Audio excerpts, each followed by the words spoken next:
Society tells us to speed up, not slow down. Do this, get this, on to the next. It's constant motion.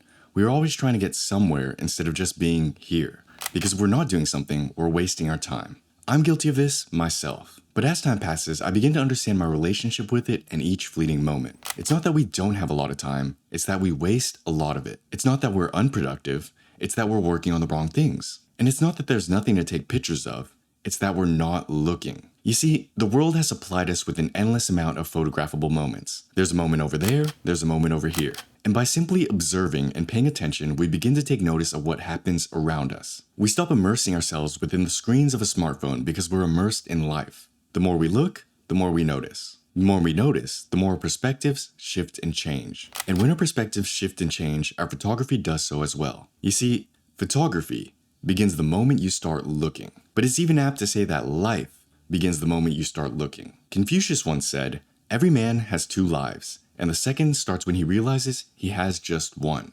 Photography is the same. Photography begins the moment you start looking, not the moment you pick up your first camera and take your first picture. The moment you lift your head and take a good look at the novelty that surrounds you.